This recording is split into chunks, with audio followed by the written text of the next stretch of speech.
3. So I'm going to show you how to freeze soup. I have never done this in glass jars. I do have, hold on for a second, different sizes of these plastic. I'm trying to get away from plastic. We have, this is an 8 ounce, we have the 16 ounce, we have a 32 ounce.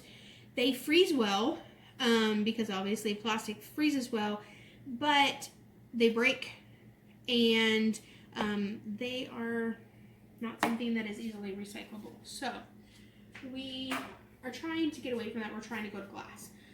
With that being said, Ball has lots of mason jars, and there are other companies. We happen to use the Ball ones. That's what our local grocery store carries. I like them, and I've kind of become obsessed with all of the different sizes and all the different patterns. These are 1.5 pints. What I've been reading is that when you freeze with any mason jars, you have to be very careful. If you have ever lived in a cold climate, or you have ever frozen anything in glass, you will know that when it is cold, it is fragile. It's more fragile than it normally is. So the recommendations are to use your box that they come in and put them in those if you're going to put them in a deep freezer. I think what I'm going to do is, I have a second refrigerator in my garage, and the freezer has the conventional door, and what I'm going to do is clean that out and put these in there so they're not bumping against each other and they're not bumping against anything else. So I made ham and bean soup, and I thought, I can can this. This will be great. And then I started looking at pressure canning ham and bean soup. It takes a very long time. The smaller jars, the ones that are just a pint, they take 75 minutes after you get them to pressure. The quart jars, which are a little bit bigger, take 90 minutes. In addition to that, we cooked our soup and prepared our beans until they were completely cooked. If you pressure can them, you're supposed to only partially cook them, because pressure canning gets to over 212 degrees. It gets to about 250. So it's going to cook the contents of your jars. You don't want your beans that are already soggy to be completely uneatable, for lack of a better word right this second. So let me show you. This is my ham and bean soup. We're going to shake this up. You can see the different layers. It is delicious. There's a fat layer, there's a broth layer, and then of course the ham and the beans. We're going to shake that up very good, but we're going to use some things to help us, like these funnels. So I have 2 different colors. I was only going to use the green because I wanted my video to be pretty and all one color. And then I realized I can't find my green tongs. Don't know where they are. They've evaporated.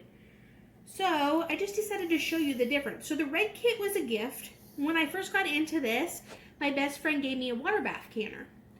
And with the water bath canner came all the red. These ones actually lift the jars when they're hot. Okay? This one is for if you're going to put them in the water bath canner and sterilize them there. You're going to put this in, and you're going to be able to touch them and get all the water out and back into your canner. What we did today is we washed them with hot soapy water. I also have a steam function. I have a sterilize function on my dishwasher that we've run them through before.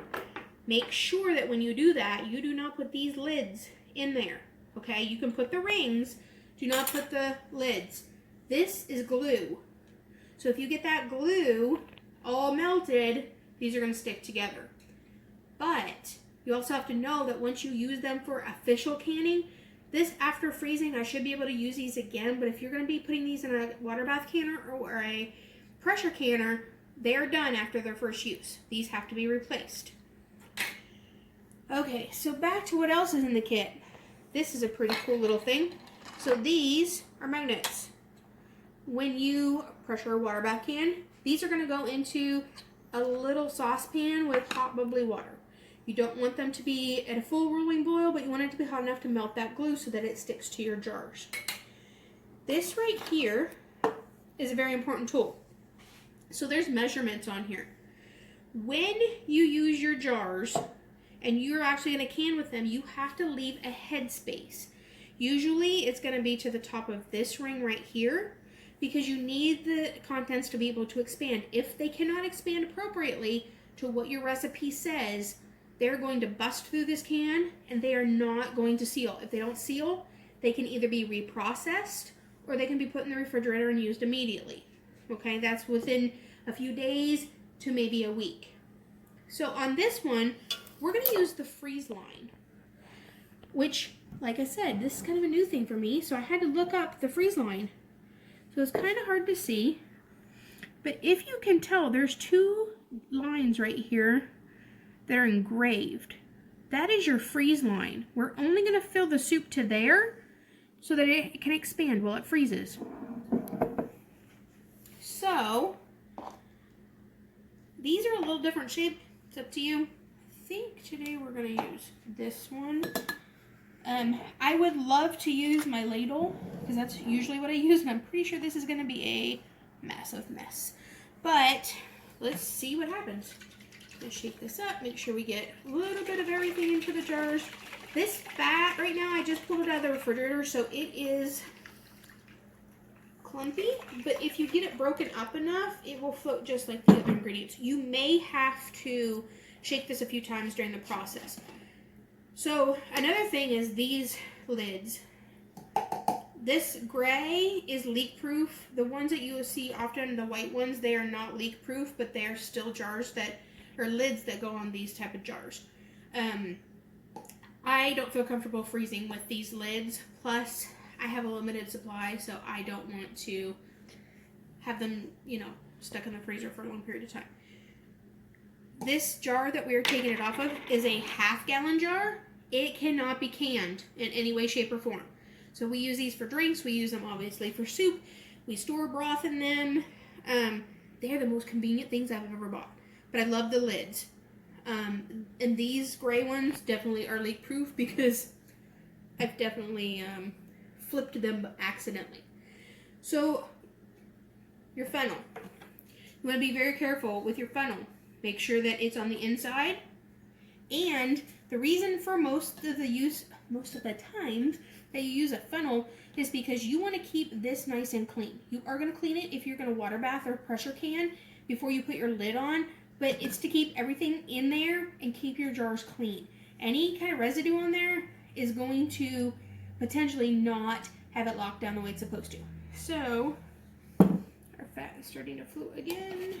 Let's see if we can give this a quick shake. And I will show you one of these because I'm pretty sure we're going to make a mess.